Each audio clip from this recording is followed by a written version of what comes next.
Let me tell you about my city, a little town where I'm from, where everybody's southern raised, just as good as they come. Backwoods and Macioke and mud holes, and back then we only ate what the farm grow. Man, I miss some days how we played on them dirt roads, and out of towners came with respect, cause they know we all close.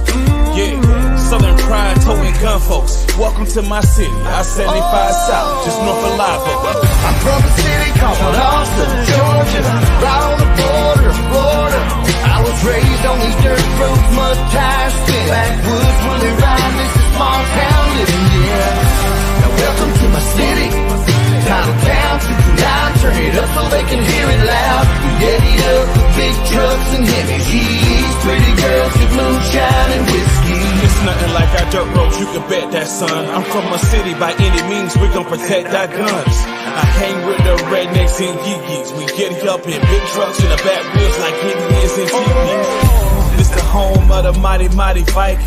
Wildcats, blazing, title town license. Winners, pretty girls with country grammar. When I say about Austin, Georgia, I ain't talking about Atlanta. This a different type of city, where the woods are pretty, but get gritty. You hear me? What you know about that 229? You can find us on the Florida, Georgia line, where I reside. I'm from a city called Austin, Georgia, right on the border of Florida. I was raised on these dirt roads, mud tires, spin backwoods when we ride. This is small town living, yeah. Now welcome to my city, town of town, 229, turn it up so they can hear it loud. We daddied up with big trucks and heavy G's, pretty girls with moonshine and whiskey.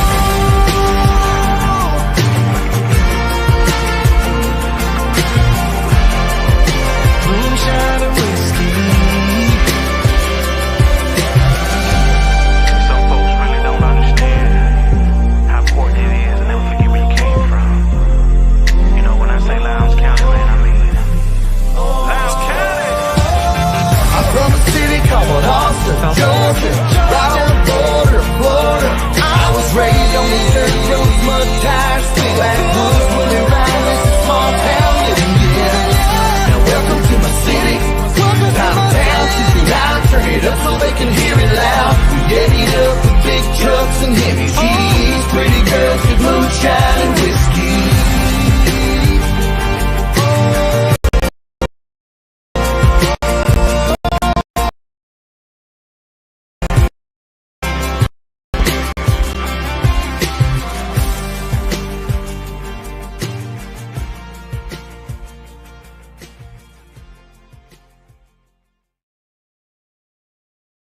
Welcome to the 229. Welcome to the virtual 229, that is. You guys know it's Thursday night, and it's time for the Viking Nation Live. What's up to all you sports fans all across Titletown and all across the nation? When I say the nation, I'm not talking about the United States of America. I'm talking about the Viking Nation. We are one Lowndes, one nation, the Viking Nation. If you're new to the program, welcome aboard. What you're going to find here is that we're all very passionate. As you can tell, if you've checked this out a couple of times, you can tell we're very passionate, but we also love to have a great time talking about the sport that we love most, and not just football, but Lowndes Viking football. And so from time to time, we venture out of the confines of Lowndes football and talk about region teams, area teams, sometimes even diving into a little bit of college football. So if that appeals to you, we're the show for you. So welcome to the nation. Super fans going to be joining us a little bit later on in the program. Chase Garnto, as usual, hoping to have Armand Rashad Williams. You know, he is making a name for himself. And this is going to be a free plug, but that's okay because these guys deserve it. They deserve all the accolades. And if I can help his business in any way, shout out to, I think it's Langdale Kia on, I think it's Oak Street. No. It's not Oak Street. What street is it? It's not Patterson. Is it on Patterson Street? I don't even know where Langdale Key is, but that's where Armand works. And you know, he's going through a training period, but they've got him selling cars right now. I'm telling you, he is turning into a pretty dang good sales guy. He really is. And so if you need a Kia, if you need a used car, go up and see our buddy Armand Rashad Williams.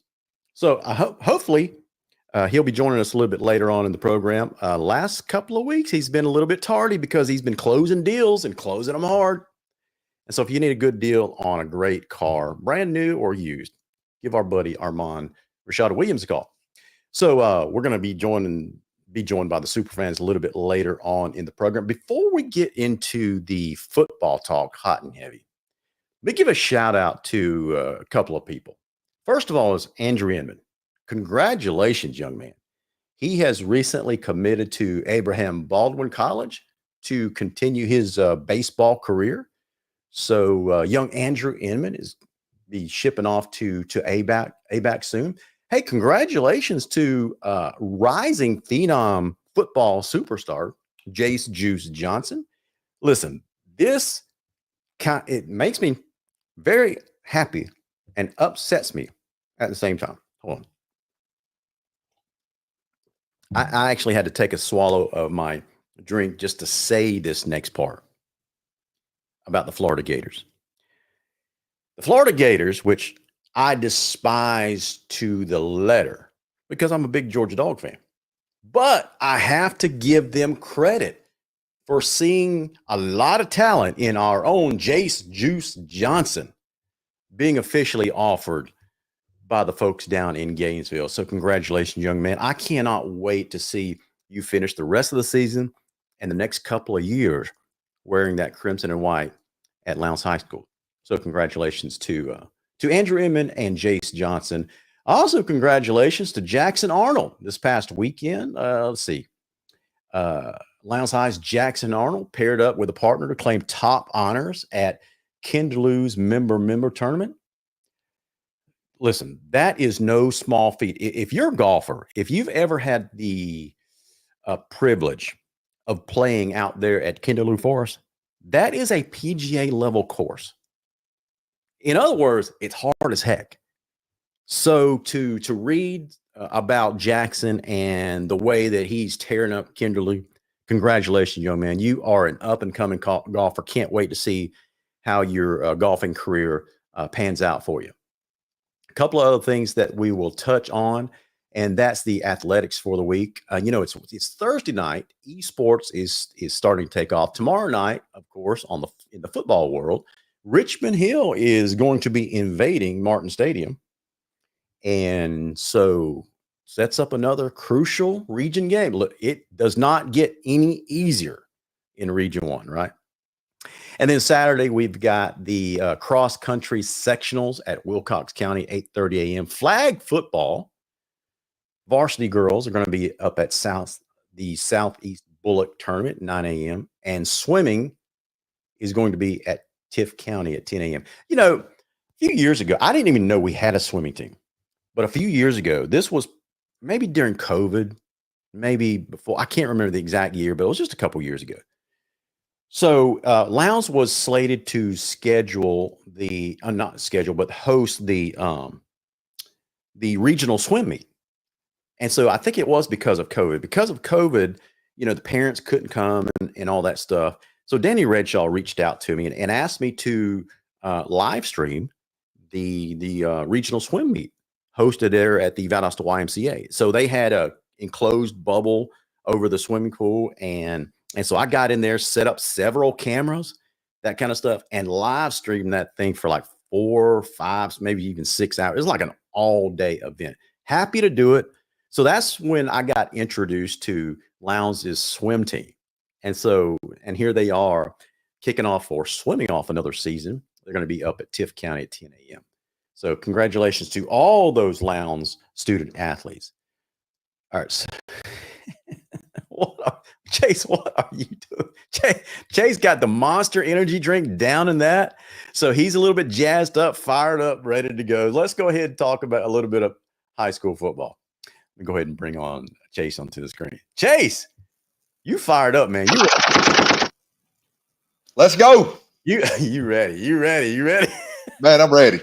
Let's see who's checking in with us tonight on the comment line. Nathan Lincoln says it's another great game this week in Concrete Palace tomorrow night. Absolutely, man. Absolutely. Oh, We'll yeah. talk about how big this game is. But Chase, just a few weeks ago, I think everybody was just overlooking this game, right? Just because we were all looking for, I guess you could easily say we were kind of overlooking Richmond Hill, all looking towards the Wintersville Classic and a possible three-way tie, setting up a shot at a region title.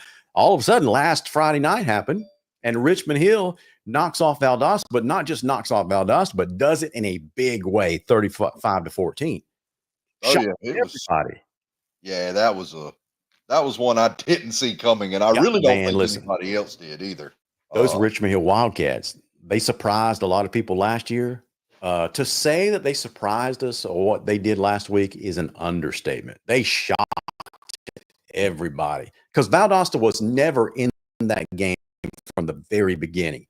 I think Richmond Hill jumped out to like a 21-0 lead, something like that. But I mean, when you're look, we all know the spark plug to most, I'd say 99% of all offenses, is your quarterback. Oh yeah, yeah, and that's the most important position on the field on any Friday night. yeah. So, when your starter goes down, we always have this mentality of, and we preach it all the time, of next man up. And it's just when you got a guy like Todd in there, Yeah. he's a difference maker, man. He really is. And then not only does your starting quarterback go out, your number one running back, who I've got on my board as a top 5 running back in the state, goes down. That's 2 gut punches to an extremely high powered offense with those 2 in there. So, That's right. So let's hats off to Richmond Hill for capitalizing on Valdosta's extreme misfortune. Absolutely. Hey, before we go any further, let's do a technical check. Tim Neesmith says he's getting some feedback. Is it Tim's line? Are all of you guys getting feedback? So if you all are, then we need to check something on our end. So just give us a little bit of feedback here. Are you getting any type of audio feedback, or is it just Tim's antiquated equipment up there in Metro Atlanta? So I don't know. He might have like an iPhone like 7 or something like that. Those might be Tim, man, you got to upgrade that rotary dial iPhone. Tim's got one of those iPhones where, you know how Andy Griffith used to pick up that little handset and the mouthpiece was separate, and it says, "Aunt B, will you connect me to so-and-so?" So I think Timmy's got one of those. Tim, I'm kidding. So Larry's taking shots. I know. I'm feeling kind of giddy. Been away all week down in Jacksonville. Not hosting, but teaching some sales classes, that kind of stuff, taking part in some sales classes. So I've been fired up all week, been filled with Diet Mountain Dew just to keep my energy level up so I could teach these classes. And that hasn't worn off. That's just 2 words I never could it makes no sense. So you're filled with the Monster Energy drink. I'm filled with the Mountain Dew. And so we're all hyped up. So anyway, it sounds like, Tim, it might be something just on your end. So I would just maybe disconnect and then reconnect. Maybe that'll fix it. I'm not exactly sure, but no one else is getting that feedback. So let's go to the comment lines again. See who else is checking in with us. Michael Baxter says, yeah. By the way, shout out to the Georgia Bridgeman. Went to Absolutely. Alabama, I think is how you say it. OPP, Saturday. Yeah. And come back with another grand championship. Absolutely. Congratulations to the Bridgemen. Yeah, that was a long trip for those bands. Listen, when my kids were in the band, we went over to Alabama, I think a couple times, and I know it's just right next door, next state over, but it's a long drive, man. Ain't nothing in lower Alabama, Yeah. Oh yeah. But hats off to them, man. They went over there, competed against some really good bands, and brought home some more gold. Absolutely. And that's the 12th man of the Concrete Palace. Yeah. So Michael Baxter says, good evening to everybody. He says, previous coach of the Kennesaw State basketball team has passed away. Man, so sorry to hear that. Very sad news there. Robert Lindsay says, go Vikings. The second of 3 Wildcat teams go home beaten tomorrow night. Let's rock the Palace tomorrow night. Yeah, he's exactly right. There are 3 sets of Wildcats in our region now. Camden, Valdosta, and Richmond Hill all have different colors. All right, so let's see who else. Joyce Cootie is checking in with us. Jason Burnett. Hey, Jason, how you doing, buddy? Errol Fender. Lester, is it Bunt or Bunte? Lester, I've never known how to pronounce your last name. So I apologize if I messed up your last name. David Griffith is checking in. Tim Neesmith checking in. Elaine Day, good evening, Elaine. You know what I love about it? I've never met Elaine, but she comments quite a bit on the Viking Nation, and I always appreciate her true fandom. She's been a fan a long time, and her candor. I really appreciate people that say what they mean, right? So Jeff Fulp, Shade Lawson, Robert Lindsay, man, a lot of people checking in tonight. Jerry Safford, Candace Marie, Ann Knight is checking in. A lot of people checking in tonight. Okay, Lester says it's Bunty. Lester Bunty. Thank you so much, Lester, for clearing that up for us. Phyllis Crosby is checking in. So I'm sure there's going to be some other people checking in a little bit later on. Let's go ahead and go over these standings for the region, because that is getting very, very important. Okay, so I put out earlier this week on the Viking Nation the region standings. Okay, and some people ask me okay, so why do you have Lowndes second if they're all tied for first? Why do you have Lowndes second? Why do you have Valdosta fourth? Why do you have Richmond? Listen, guys, there was no rhyme or reason. The way that I settled that to be as objective as possible was to just list them in alphabetical order. That was it. So with that said, you got Colquitt County at 2-1, top of the region. Well, I shouldn't say top of the region, just listed first. Then you got Lowndes at 2-1, 7-1 overall. Richmond Hill is at 2-1, and then Valdosta is at 2-1. Now, tomorrow night, Lowndes will be hosting Richmond Hill. Valdosta will be hosting Tift County. Colquitt County will be way over in Kingsland for a huge game tomorrow night, taking on Camden County. And so that wraps up the region. So as far as standings goes, Camden County is at 1-2. Tift County is at 0-3. Now, everybody recognized that there could have been a three-way tie at the top of the region if Valdosta would have beaten Richmond Hill and everybody else won out. We met Valdosta in the Wintersville Classic, but that's not going to be the case anymore. So if we win out and Colquitt County wins out, then that sets up a tie between us and Colquitt. Colquitt owns the tiebreaker, so they would take the region title and we would be the second seed. Okay. But there are so many scenarios that could play out between now and the end of next Friday night. For example, you got Camden County, you got Lowndes, Richmond Hill, Valdosta, Colquitt County at 2-1, right? Now, Richmond Hill's at 2-1 in the mix, but what if they lose out? So that would put them at 2-3. So tomorrow night, if they lose to Lowndes, and then the following week, if they go to Moultrie and lose to Colquitt County, that would put them at 2-3 in the region. What if Camden County beats Colquitt tomorrow night and then beats Tift County the following week? That would put them at 2-3. Okay. What if Tift County wins the next two games?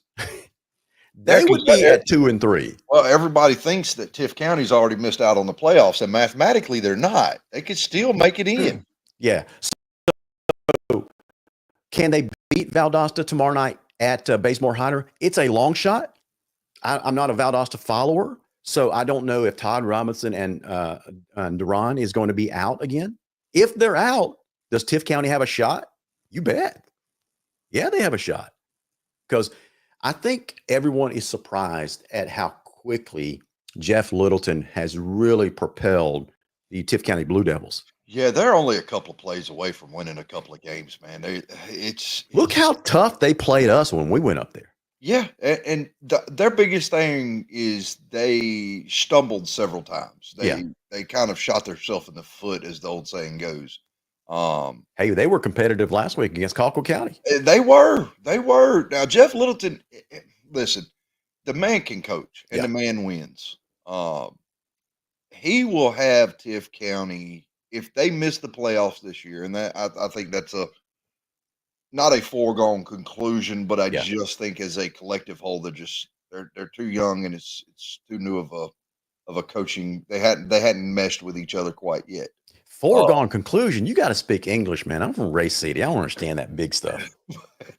But no, but I do think that if they miss the playoffs this year, next year, Tiff County will probably be in a slugfest with Richmond Hill and Yeah, watch Camden and out. Lowndes and yeah, because Jeff Littleton's going to have that team on point next year. I mean, they're a few plays away. I think Phil said it Monday on his show.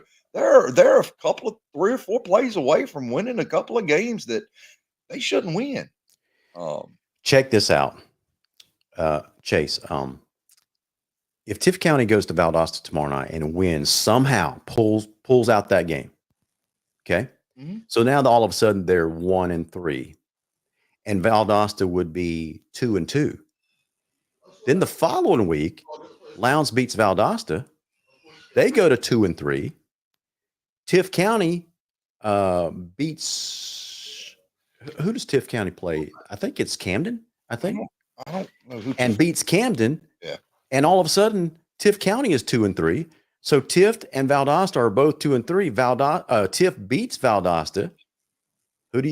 And they win the tiebreaker.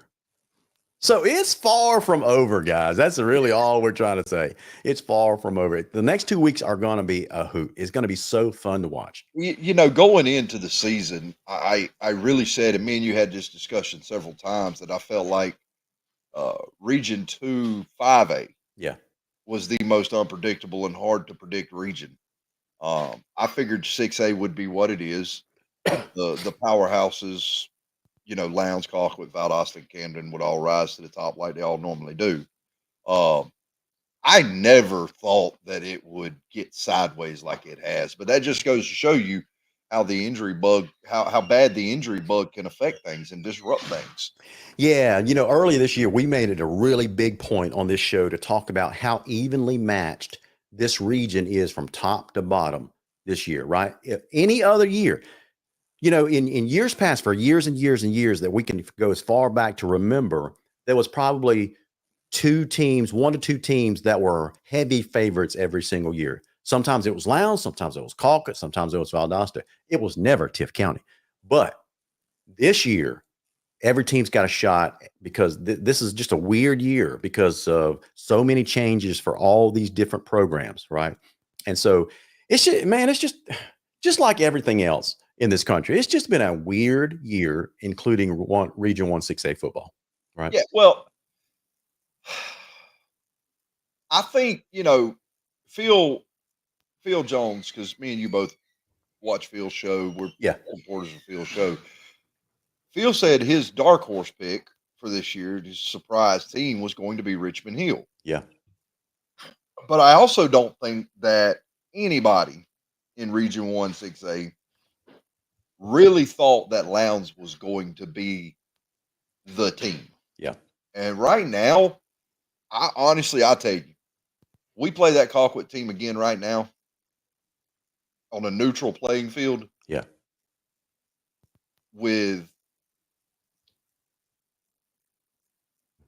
refs from South Florida. I was trying to think of a tactful way to say that. Yeah, I think Lowndes walks away with that game, man. I do too. On a neutral field, I think Lowndes wins that game. Oh yeah. You can say what you want to. That was a legit fumble. Lowndes gets that fumble back. They got all the momentum in the world. If they punch it in right there, it takes all the air out of Colquitt County. Absolutely. Now, since we are 2 weeks away from the end of the regular season, let's do a Region 5 check because that's who we're going to face in the playoffs. So we're going to do it a little bit differently tonight. So let me go ahead and bring in our other super fan. Armand, how you doing, man? Man, there he is. I just the superstar sales rep has joined the building. I just got off work, you know. So I said, you know what? Let me go ahead and sign in here because, yeah, I just want to get on here because I'm so excited about this week.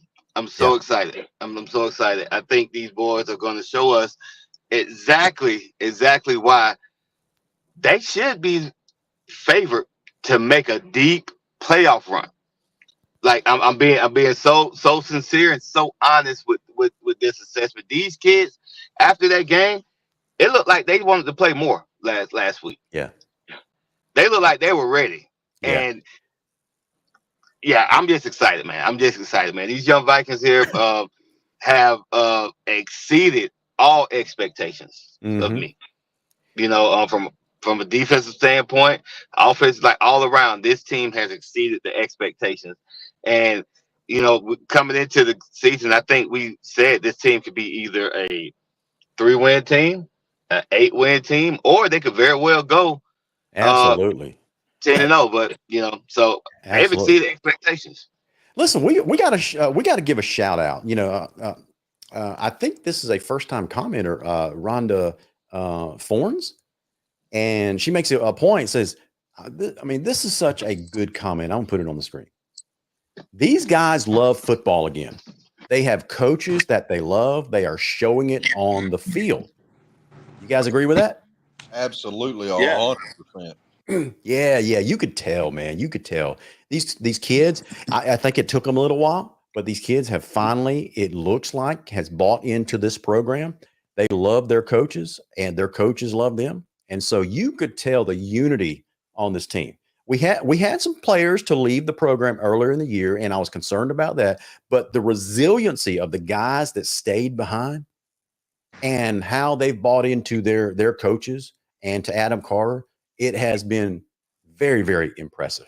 Very, very impressive. Yeah, So well done, Ron. I'm glad you brought that up. and Moonton, you know, that's some big shoes to fill. Yeah. Taking over for Coleman Lewis, you know, who's a Oh baseball my kid gosh, now. yes. You know, because Coleman was a very impactful player over the last couple of years. Let's be honest, man. We were all devastated, mentally devastated when we heard that Coleman Lewis had left. Absolutely, Coleman Lewis was one of my picks to be lean on guy, so to speak, Yeah. for Armand, are you going through a car wash? I don't know what he's doing. You say give me 1 second. But Moonington has really stepped up, really stepped in, and the leadership on that defense from guys like Trey Thomas, Yeah. Jamarcus Parrish, Yeah. Ethan Jackson stepping up.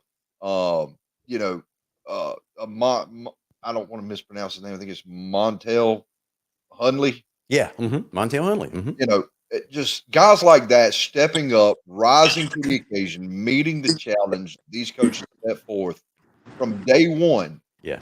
You know, it goes back to the old adage of the coach talking about the size of a home plate in baseball. Yeah. It doesn't matter what level you go to, the size of that home plate is the same. That is the standard. Yep. When you set the standard here, you don't lower the standard. You rise to meet that standard, and that's what I think Adam Carter and these coaches have done. They've come in, they've set, okay, here's our standard. This is where we are striving to be. We're not lowering it. We're not deviating from it. You can rise to meet this standard, and I think that speaks volumes for how far they've come. Look at where they were at last year. This time, look at where they're at this year. This time, the system is working. Listen, man. Candace Marie is taking a victory lap. She says that, LG, I've been saying this all year. Candace, you have, to your credit, every single week on this program, you've been saying this all year. And all I can say is, Candace, I'm hard-headed. No, on a more serious note, that part probably is true. On a more serious note, what I have been saying is I'm reserving judgment and waiting for the evidence to show up on the field in region play. Because you guys know I've been harping on non-region schedules, and I was waiting for region play to see the evidence on the field. And guys, the evidence is there. Yeah, I can't argue about that anymore, right? They shut down that, especially that front seven against that running attack last week. And we went into that game saying that Camden County favored the run, right? And they tried to run. They did. And Lowndes shut them down. Pretty bad. Pretty bad. But now I will say this. I told you what had to happen. I told you that they had to stop the run and they had to stop number 0. Yeah. All right. They went to number 0 4 times all night, and he didn't catch a ball all night. Yeah, I gotta, I don't want to say call out, but I got a question. You know, the Lions defense did a fantastic job of defending because we had a safety shaded over bad. I'm talking, it wasn't even kind of subtle. It was we had that safety way over there, right? So maybe the Camden offensive staff saw that and they weren't going to take any chances. But I questioned their game plan all night long. When you've got the number one tight end in the country on your offensive staff, and you target him 4 times, and you don't run any creative plays to try to isolate him. I mean, I questioned their game plan, but we benefited from it. So, by all means, keep doing it. Their coach said he thought they were going to. He thought that we were going to try to bracket him like Valdosta did, and to an extent, we did at times. But a lot of times, we let the corners go 1-on-1 with him, and they were there. Yeah. They were in his face. But now Trey Thomas did provide over the top help, which kept taking the top off. Now Wilbur Pelfrey says, someone check and see when the last time number 0, and that's Elias Williams, hasn't caught a pass in a game. That was the only game all year that he didn't catch a pass. Yeah. But also shout out to Malik Lane, because he was on him. Malik was playing the star position. And he was on him. He matched up well because they had him in the slot a lot of times. I don't recall one time where he was. They did bump him out wide. They did bump him out wide early on. Yeah, but Malik Lane was right there. And Malik Lane, he's big, physical corner. You know what I mean? And shout out to that kid there for making those plays. And matter of fact, it was an entire defensive unit, man. They just made life miserable for that offense for Camden County. Who had the interception? Who was that? Was that Jamarcus Parrish? I can't remember. I think. Somebody help me out in the comment section. Who had the interception? I'm going to check real fast. Hold on. Who? Joe Henry had the interception. Joe Henry. Okay. Joe Henry. Oh, Candace says it was Landon Wright. My son says it was Joe Henry. I don't know. They say it was Landon Wright. Okay. I don't know if y'all saw that, but he sat on that route the entire way. You have to go back and watch it. He sat on that route, and when 0 come inside and couldn't get back outside quick enough, dude, he just jumped that route and walked away from everybody. Yeah, it says I just looked it up. It was Landon Wright. Yeah. Dude, he's like, that was beautiful. I sat there and watched that, and when the quarterback went to throw it, I went, I wouldn't. Where was he throwing that? Because he just stepped right in there. Yeah. So I gotta ask you this question, Armand. What's up? Just because it was asked by Earl Carter Jr. I was waiting on it. And Dre. Hey, Armand. Hey, Dre, by the way. How you feeling about that 335 now after last week? It's not a 335. Hold on. Wait a minute. Hold on. I got to correct that, Dre. It's not a 335. It's a 3-3 stack. Yeah. Yeah. There is a technical difference. The same way I've always felt about it. Come on. Look, just because I don't like the scheme, don't mean that these boys ain't playing. Like they've adapted to the scheme. They're making plays. Yes. I don't like it. I don't have to like it. Yep. Do I like the results? I absolutely do. But these boys are playing the effort. Listen, the effort these kids are playing with the intensity that they're playing with. It don't matter what scheme they're in. They can come out, line up in the 7 to diamond. Right now, they're dominating up front. They're making enough. They're playing sound, fundamental football. You don't see a lot of missed tackles. They are never out of position. They look like they actually understand the scheme. Yeah. Maybe what we saw last year was last year. That game against TCC, it looked like a continuation of last year. But for some odd reason, maybe that's what they needed. The switch flipped on, and they balling. Okay, so you've backpedaled enough. So let me tell you. I will go ahead and say it. I hate the 3-man front. Not necessarily the 3-3 stack or the 3-3-5 or the 3-4. I just cannot stand a 3-man front, period, in high school football. But I will tell you that Carter and Ashley Anders will often walk a linebacker up to make it a 4-man front. Sometimes they'll go 5-man front. If they want to keep doing that all night, I'll be tickled pink. But I can't stand it when we go 3-man front.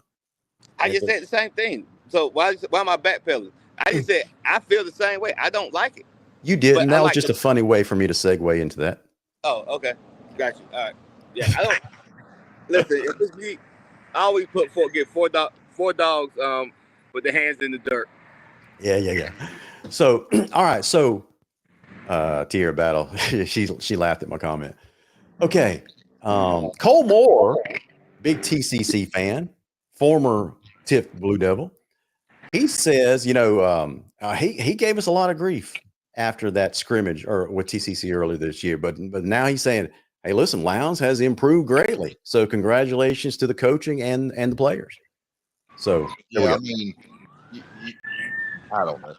All right, so let's go to Region 5 and the look ahead, if you will, of the playoff brackets in the first round. Now, I want to give a caveat to this. Okay, this is based on what I think will happen in the region as of today.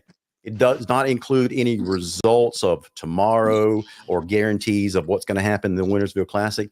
But if it plays out like I hope or expect it to play out, then this is how the region seeding would set up. Now, if we lose by chance, if we lose to Richmond Hill tomorrow night, this goes out the window. If Tiff County ends up beating Valdosta tomorrow night, this goes out the window. Okay, so just want you guys to know that up front. There's no guarantee here. But with that said, as it stands now, I'm just going to go ahead and bring this up on the screen. So here we have it, guys. I've got, if Lowndes wins out and Colquitt wins out like I expect both teams to do, then like I said earlier in the program, Colquitt would take the number 1 seed, and that's what I've got them way up here in the upper left-hand side of the bracket. Don't know if you guys see that right there. Okay. Now, in the lower right-hand side of the bracket, you got Lowndes right there. And then in the upper right, you've got Valdosta at the 3 seed. And then over here, you got Richmond Hill at the 4 seed. That's how it might play out. Okay.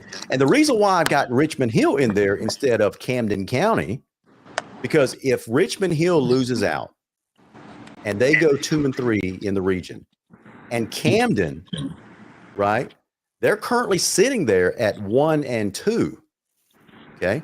And they win one of those games, even if they beat Colquitt tomorrow night and they end up 2-3. Okay. Richmond, no, I'm sorry. I can't even remember what I was going to say, but I had a scenario where Richmond Hill was going to take the 4th seed.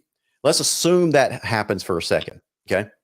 So here's the matchups according to what Region 5 currently is looking like. And this could change as well. So right now, Colquitt would end up playing matched up against Cherokee as the number 4 seed. Lowndes would end up taking on North Paulding as the number 3 seed out of Region 5. Valdosta would end up taking on Walton as the number 2 seed. And Richmond Hill would be taking on North Cobb as the number 1 seed out of Region 5. Now, I want us to focus on, if this scenario plays out, I want us to focus on the lower right-hand quadrant of these brackets, and that's the Lowndes quadrant, okay? I want you to check out who, if this holds up the way that I'm thinking that it will all across the state, look who Lowndes is scheduled to meet in round 2. Buford. Who I'd rather play. Lowndes would travel to Buford in the second round if we're the 2nd seed and Buford takes the number 1 seed out of Region 8. Lowndes beats North Paulding in round 1, and then that sets up a matchup with Lowndes and Buford in the 2nd round. And it doesn't get any easier. Check this out. North Gwinnett. They're going to beat Denmark. They're going to beat McEachern. And so if Lowndes beats Buford, then Lowndes travels and plays North Gwinnett in the third round. And it doesn't get easier. Look who's waiting. So if Lowndes runs that gauntlet, you got Lowndes in the semifinals meeting up Juju Lewis and the Carrollton Trojans in the semifinals. Does Lowndes want to be the second seed? Now we want to be the 1 seed. We don't never want to be the second seed. What are you talking about? So for Lowndes to get the 1 seed, we're going to need a little bit of help. We're going to need a little bit of help. We're going to need Camden County to beat Colquitt. Personally, looking at this one, I kind of would want to be. I kind of would want to be the 4th seed, to be honest with you, looking for an easy road. I mean, all right, let's go take a look at the 4th seed. Richmond Hill, the 4th seed, playing North Cobb. Let's say Richie Hill takes it. Then they probably end up playing Douglas County. Okay, and then they probably end up playing either Hillgrove or Norcross. Yeah. I'm probably going to lean towards Hillgrove. Okay. So Chase, you're absolutely right. I kind of would, if you're looking for an easy road to, I mean, I'm just saying. So if it plays out there, let's just say for a second, Richmond Hill runs the table, makes it to the semifinals. Who would they match up? So they would, on this bracket, they would either match up against Colquitt or probably Grayson. So you could possibly have this scenario right here as your semifinal matchup. It's all right. Vikes by 50. Run it. Vikes by 50. I'm telling you. Vikes by 50. Every time. Every time. It don't matter. It don't matter. Look, I believe in these boys. Yeah. I really do. And all jokes aside, they got the offensive firepower to stay with anybody. Yeah. To put points upon anybody. They got a defense that can keep stops when they need it. Listen, I'm convinced that Lowndes could be competitive against any team in the state, but looking ahead, if we are the number 2 seed, a little concerned about playing all these games, starting with the second round on the road, back to back against top 5 teams, right? That's why, man, I really want us to take the region title this year. To give us a little bit of break. I can live with playing anybody in Martin Stadium. I really can. But when you go on the road for 3 straight weeks playing top 5 teams, it just wears on you, man.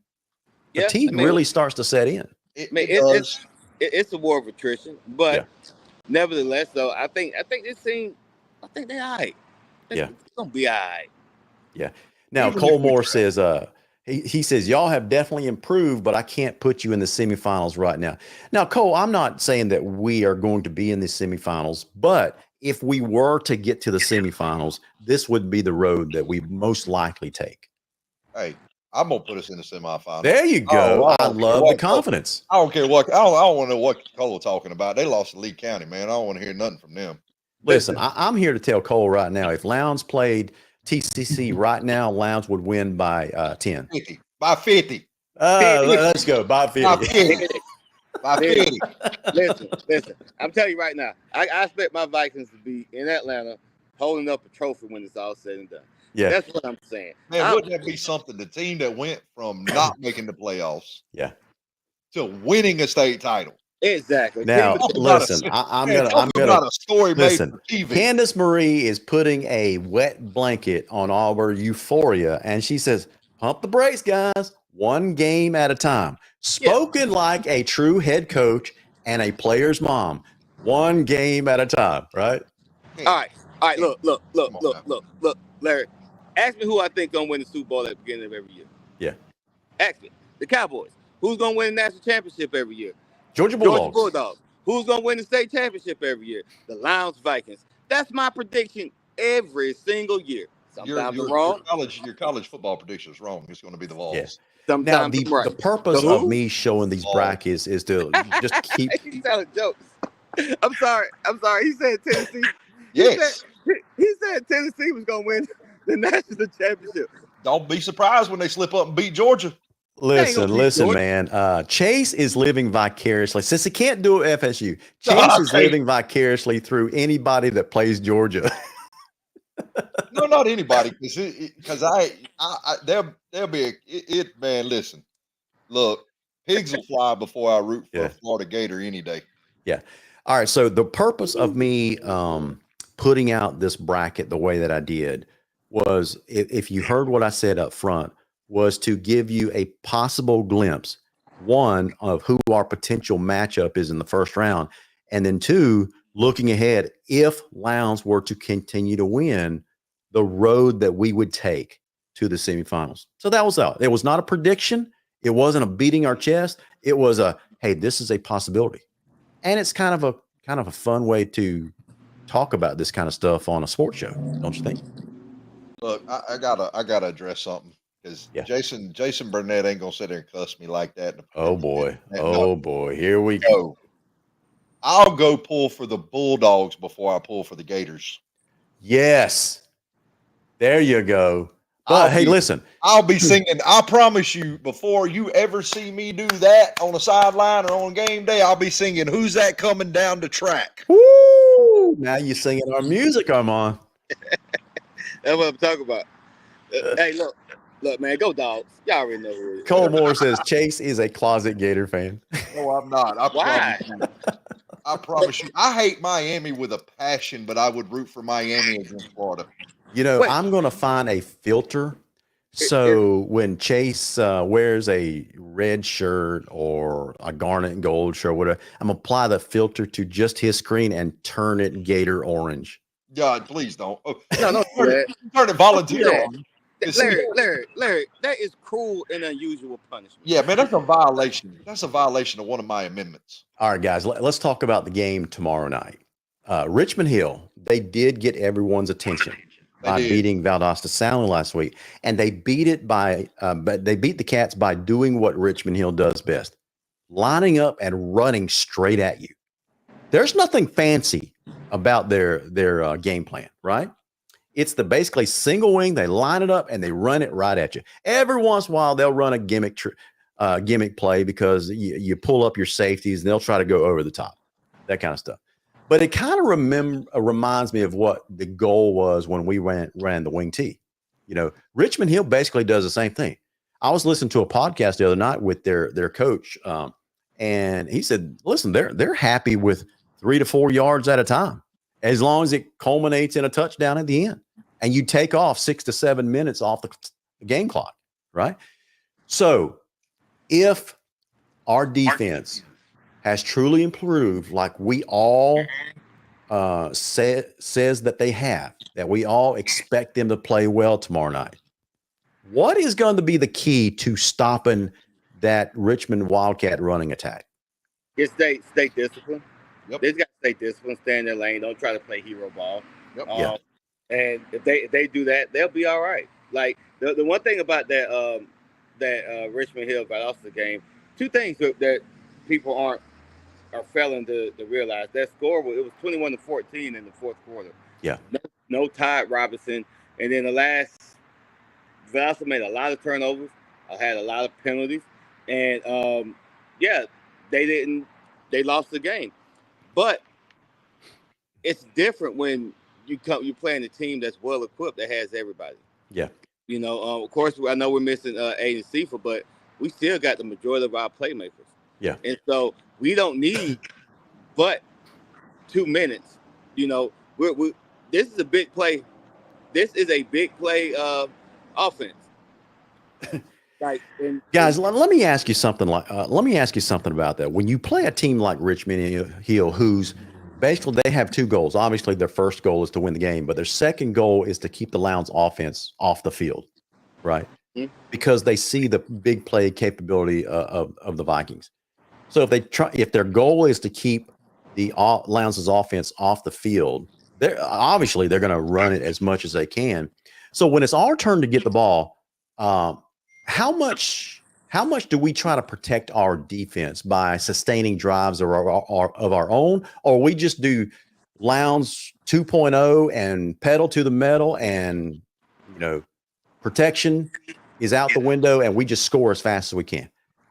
What's the do we try to go out of our way to protect our defense by trying to keep them off the field? Yes and no. Okay. I'm all about, listen, rule number one is it's not our job to change what we do. It's your job to stop it. True that. So my philosophy is when you step on the gas, you don't take your foot off the gas. Yep. If we walk into the end zone 17 times, let me ask you a question. Let me challenge you for a second, if I will, Pat McAfee. Okay, so let's say Richmond Hill puts together a 12, 15 play drive. We stop them in the red zone. They kick a field goal. They only get 3 points. They kick to us, and we score in a minute and a half. Now we got to put our defense right back on the field after they just was on the field for 15 plays. But now they're behind on the scoreboard. And a running team, they panic when they get behind on the scoreboard. Gotcha. Okay. I mean, come on. Let's think back of it. Now, go back to the Randy McPherson days. If he got behind on the scoreboard, what happened? They panicked and started throwing all over the place. Started trying to throw it all over the place, and everybody capitalized because that wasn't Lowndes' identity now. Okay, so what you're saying is it's incumbent on Lowndes to score early and often to build a 2-score lead. Yeah, if you build a 2-score lead, you force Richmond Hill into an uncomfortable position, which they have to change their game plan, which is exactly what Coach Reese and that offense has got to be thinking right now. They got to be thinking, okay, how can we put points on the board early and often? Yeah. My thing is, man, go to your playmakers. Listen, I like that game plan. That score could have been completely different. Y'all really don't I think me and LG do because we were right there. But y'all really don't realize how close Waffle House was to catching that post route. Oh my gosh. I posted that photo. Man, he was so close. I thought he caught it at first. Well, listen, Jalen, for those that are just tuning in for the first time all year, Mr. Waffle House is Jalen Carter. That's the nickname that Chase gave him because he's always open. So Jalen, I mean, I can't believe I've seen Jalen make impossible catches all year long. And so that was a makeable catch. And I thought he had it. And then the second touchdown catch was a little bit tougher because it was right over the helmet. Yeah, it really went right through Marvis's arms, right? And it was a good pass. It was a good route, good effort. He just lost it when the ball went over his head. And so that could have easily been a long touchdown pass as well. It could have, and that's what I'm saying, man. That score being 33-7, that score could have easily been, way wonkier than that, dude. It really could have. But even as much as, and we talked about it several times Friday night, how big Camden's offensive line was. Yeah. And for them not to be able to run the ball with that big of an offensive line against our front, our front six, that's a pretty good testament to how disciplined they played Friday night. They kind of look like Texas Saturday. I'm sorry. Yeah. All right, so we need Lowndes to have a Georgia-like effort early in that game against Texas, right? Oh yeah. Huntley has to be the Chandlers and Michael Williams, Jalen Wilson. Like he has to be like them. They have to dominate. They have to do that, and I think it's gonna happen. But I also think, like Chase said, the offense has to just be themselves. Lions just have to be themselves. They don't have to do nothing else. Be themselves, and if they're able to do that, make Richmond Hill change their approach. I like it. Make them uncomfortable. All you got to do is just be yourself, and that might be my cue to leave, guys. But all you have to do is just be. All they have to do is be themselves and make Richmond Hill uncomfortable. And I think Lions will win. I like it. I like it. So many times coaches try to outthink themselves by becoming someone they're not in a particular game, right? So I like your game plan. I want to address the last comment that just popped up from Joyce. Joyce Cootie? Yeah. Okay. The short kick in the Camden game actually benefited Lowndes more than it hurt us. Camden's return game is a weapon for them. They Yeah. do so many sneaky things. They move players around after our guys come set before they get ready to kick. They're moving players around immediately. Yeah, so you bring up a good point. For whatever reason, Aiden Andrews just wouldn't put them in the end zone. He Friday was night. They were coming right at the front edge of the end zone. The guy was doing a great job fielding them over his head before it crossed that goal line. And when he did that, I mean, Camden has, and I told you guys that last week on the show that Camden has such a good kick return game because I saw them do it the week before against Valdosta. That's how they had one of their scores by taking it back like 102, not 102 yards, but right at 100 yards. Right. And they did that all night. And so I was afraid of their kick return game. And so Aiden really, for whatever reason, not as hefty with his kickoffs. So Camden was able to return big yardage. So to Chase's point, we basically deployed that short pooch kick as a defense mechanism. We were glad to give that. Once we had a comfortable lead, we were glad to spot them the ball at the 35, right? Yeah.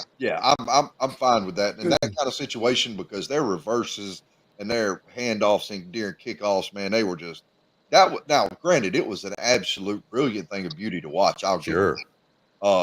That was that first return they made. Yes, it was set up well. Oh my gosh, that was nice. And the crazy part is when they swapped those two players, I said, "Oh man, they ain't fit to try this." And they did exactly what I thought they would do. Yeah. On the next kickoff return, you told me, you said, "Watch, those two are about to swap," and they sure did. Yeah, I told you I saw it coming. Situational football. We talked about it in the Tiff County game. Situational football. He's a first-year head coach. He's trying to jump on a team like Lowndes early, catch them off guard. Hopefully, you'll catch them on their heels. They're not really locked in, but all you did with that return was, I think, just make Lowndes mad. Yeah. And Lowndes is a different animal when they play mad. Yeah.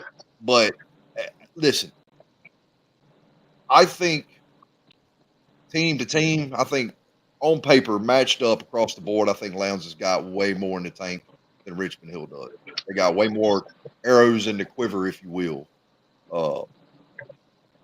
I just think guys like Jalen Carter, Aiden Sifa, Marvis Parrish, Road Dog, Des Juice Frazier. Man. Right. What's the other kid's name? Thomas. Trey Thomas? No, the receiver. Jaquan Thomas. Jaquan Thomas. I think there's just too much offensive firepower for you to just be able to focus on one person.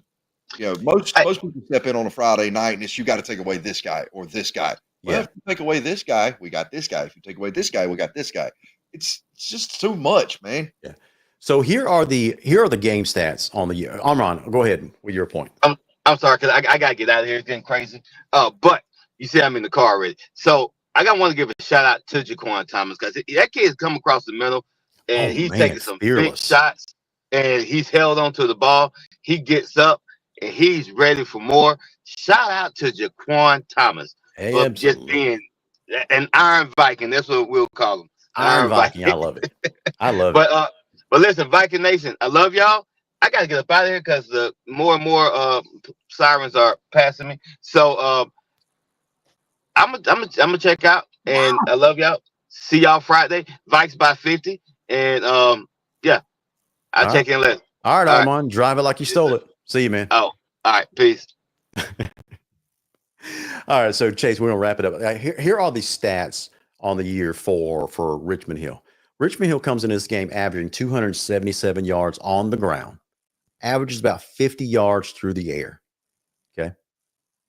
So about 330, 350 total yards per game. That's pretty potent offense, especially when you're focused 90% on rushing the ball. Sometimes they're 95, 99% on rushing the ball. Okay. So their number one rusher is number 2, Josh Troop. He averages about 133 yards a game, and that's number 2, Josh Troop. And then follow that by they've got two other guys that are just as capable. Kirk Scott, number 1, and Nick Swain, number 17, at 40 and 26 yards. So it's a three-headed beast, but it's heavily weighted on by number 2, Josh Troop.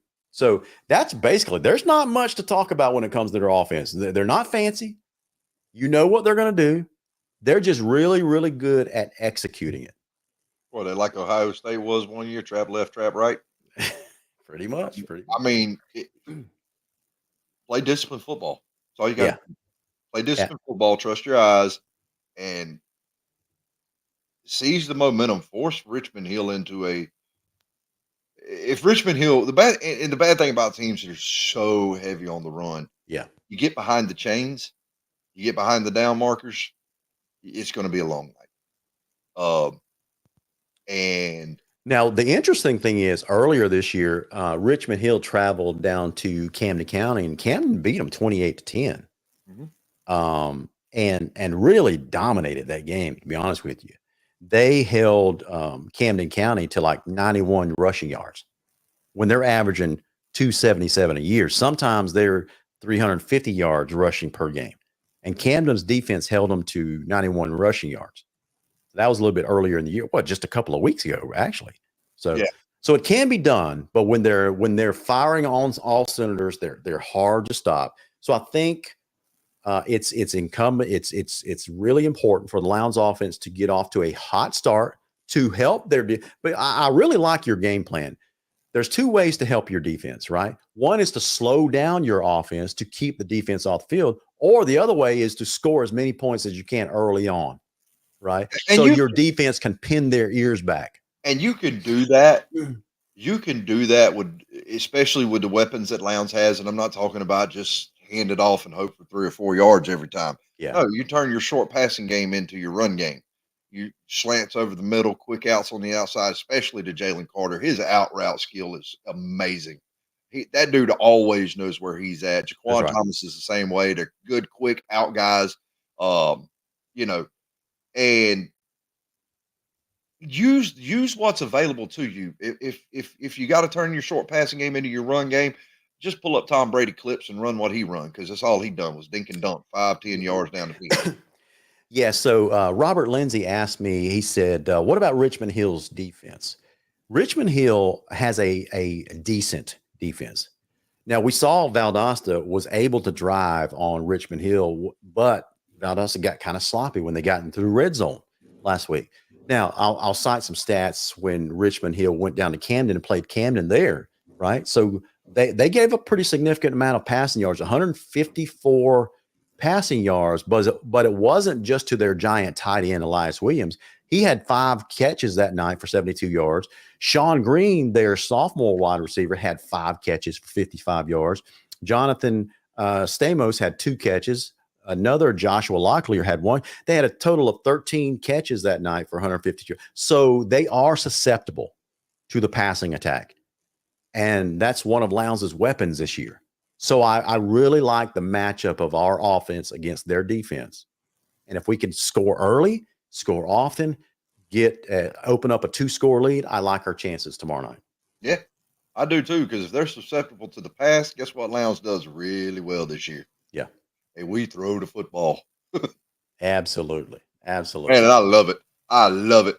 Now, and we'll end on this note. So how did Camden do in the rushing department against Richmond Hill? Okay.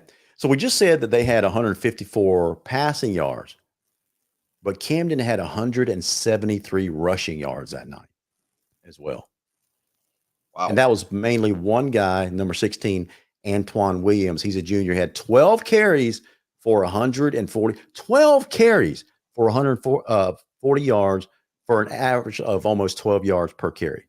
So I really like our chances on offense tomorrow night.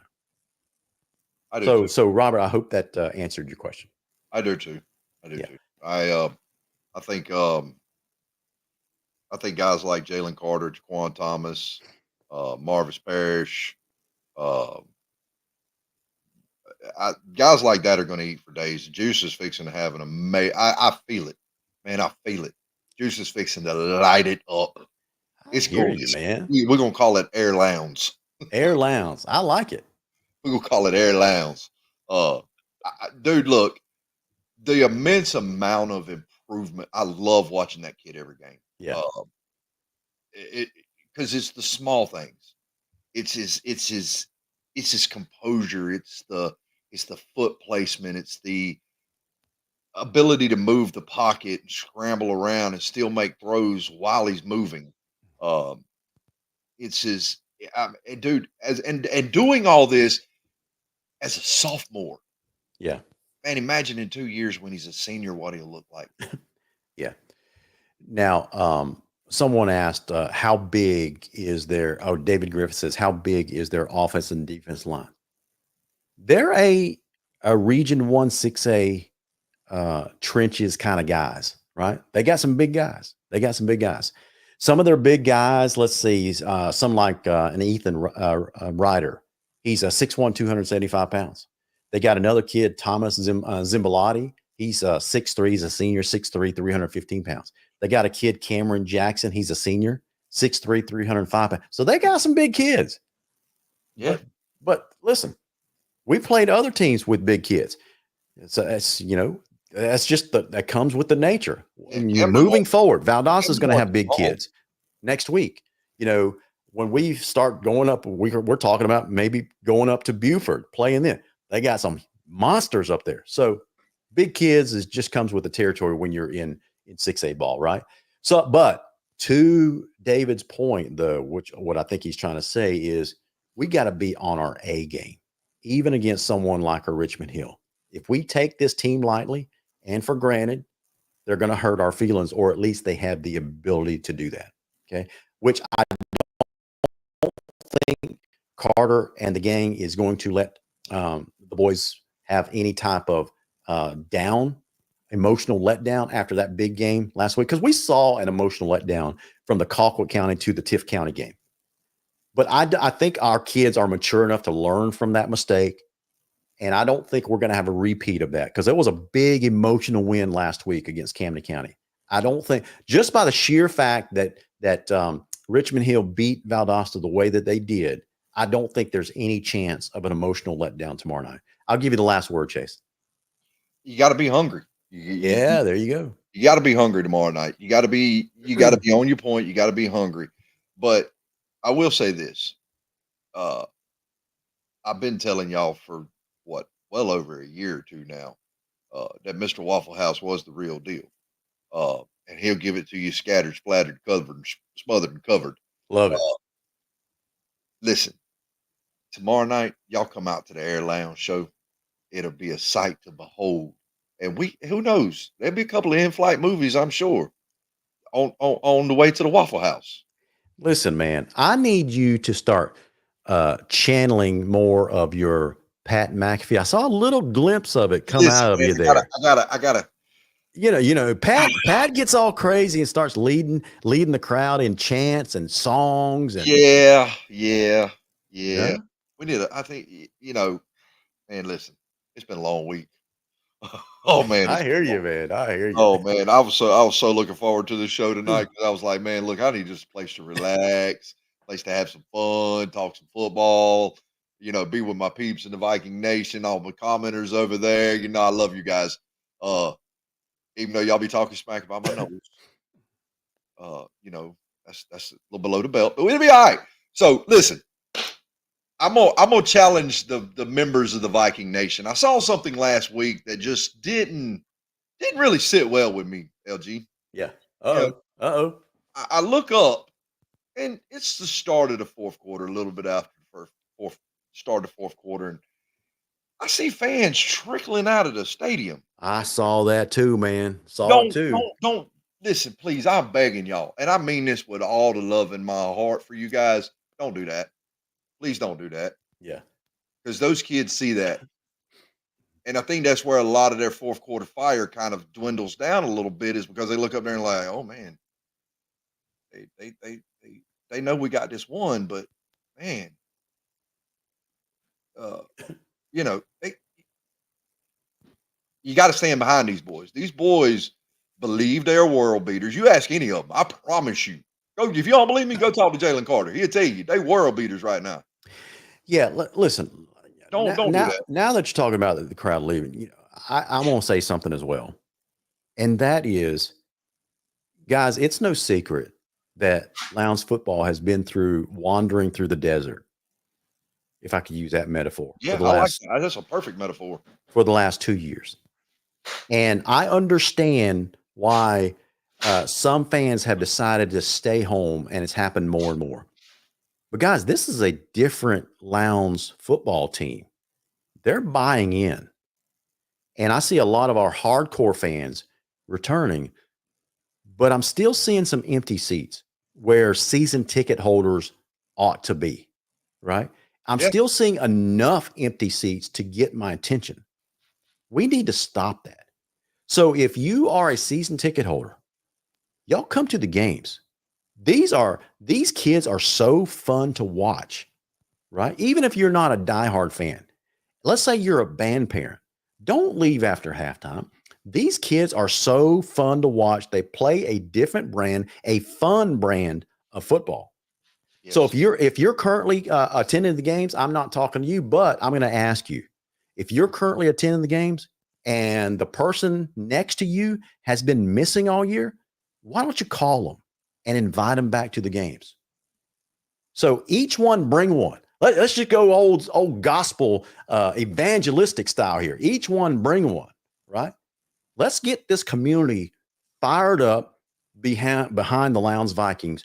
Once again, most of us are already back, but some of you have been missing, and it's noticeable, and we miss seeing you up there. You are just as important to this team and this program as all of us that show up every Friday night. Absolutely. So we miss you, and we want you to come back. And like Mama Candace said, because that's what I'm gonna start calling her, Mama Candace. Like Mama Candace said, the traffic ain't even that bad. Why y'all leaving early? It's like a college game. Come on now. I understand if you at the University of Georgia and you want to ease out there in the start of the fourth quarter. I get that. I mean, it probably takes you till 1 or 2 o'clock in the morning to get out the parking lot. I understand that. It ain't that way. It ain't that way here. Stay until the end of the game. Yeah. Sing the fight song. Watch the band play to the football team. Watch all that festivities, man. I promise y'all. I promise y'all on everything. If y'all stay and them boys turn around after that band plays that and they see all the Viking Nation standing up there, I promise you it'll mean the world to them boys. Yeah. I All right. promise So y'all. Chad Howe says, heard we're going to have some rally towels tomorrow night. I'm going to end on this point. I'm going to make an official request that we rename these towels from rally towels to victory towels. I just hate that term rally because it just sounds like we're behind trying to come back. See, So I'm can old. we call them victory towels? See, I'm old school, man. Y'all leave them towels at the house. Y'all go get some milk jugs, put some rocks in them.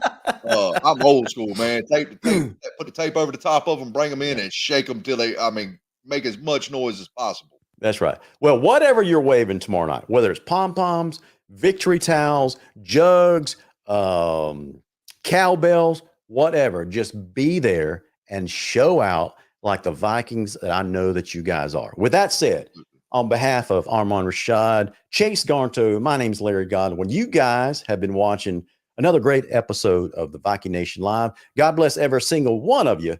And as always, go Vikings. Throw them L's up. Go Vikes.